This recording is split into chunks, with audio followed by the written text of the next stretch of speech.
నమస్తే. పూర్ణ అన్నపూర్ణ యూట్యూబ్ ఛానల్‌కి స్వాగతం, సుస్వాగతం. ఓం నమః శివాయ. లలితా సహస్రం, విష్ణు సహస్రం, లక్ష్మీ సహస్రం ఇలాగే శివ సహస్రనామాలు కూడాను. ఈ శివ సహస్రనామాలు ఎవరికి ఎవరు తెలిపారు? మహాభారతంలోని అనుశాసనిక పర్వతంలో శ్రీకృష్ణుడు యుధిష్ఠిరుడు అంటే ధర్మరాజుకి శివ సహస్రనామ స్తోత్రాల్ని ఉపదేశించారు. కురుక్షేత్ర సంగ్రామం ముగిసిన తర్వాత భీష్ముడు అంపశయ్య మీద ఉన్నప్పుడు ధర్మరాజు శివుని సహస్రనామాలు తెలియజేయమని కోరుతాడు. అప్పుడు పరమశివుని యొక్క దివ్యత్వాన్ని సంపూర్ణంగా వర్ణించడం నా వల్ల కూడా కాదని శివతత్వాన్ని ఉపదేశించడానికి శ్రీకృష్ణుడిని అడిగితేనే చెప్పగలడు అనేసి అంటాట. అప్పుడు ధర్మరాజు శ్రీకృష్ణుడిని శివ సహస్రనామాల గురించి చెప్పమని అడుగుతాడనమాట. అడిగితే ఈ శివ సహస్రనామాలు నేను కూడా ఉపమన్యు మహర్షి ద్వారా శివ సహస్రనామాలు నేర్చుకున్నాను అని చెప్పేసి ధర్మరాజుకి ఉపదేశిస్తాట.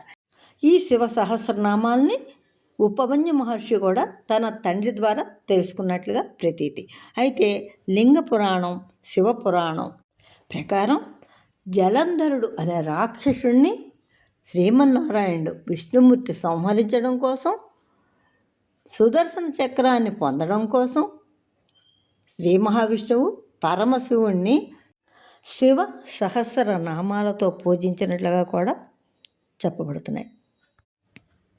మన హిందూ సాంప్రదాయంలో ఈశ్వరుడు, సర్వేశ్వరుడు, మహాదేవుడు అని పిలుస్తాం.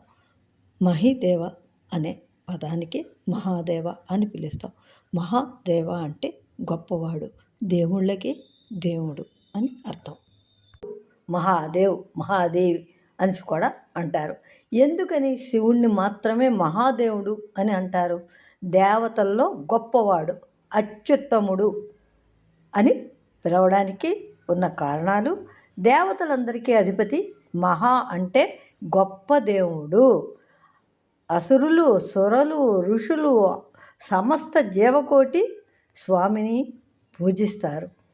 అందుకనిసే ఆయన్ని మహాదేవుడు అని అన్నారు. ఈశ్వరక్షణ కోసం అంటే క్షీరసాగర మదనం సమయంలో ప్రపంచాన్నే దహించి వేస్తుందేమో అనుకున్నటువంటి భయంకరమైన జ్వాలలు అంటే హాలాహలం బయటపడినప్పుడు సమస్త లోకాలని కాపాడటం కోసం అందరూ ఆ విషయాన్ని చూసి ఏమైపోతామో అని అనుకుంటూ ఉంటే ఆయన మాత్రమే వెళ్ళి ఆ విషాన్ని మింగేస్తే ఆయన కూడా ప్రమాదం ఆయనకి. దాన్ని ఎటు కాకుండా గొంతులో బంధించి ఉంచుతాడు. అందుకనే ఆయన నీలకంఠుడు అయ్యారు. ఆ కంఠం నీలంగా ఉంటుంది.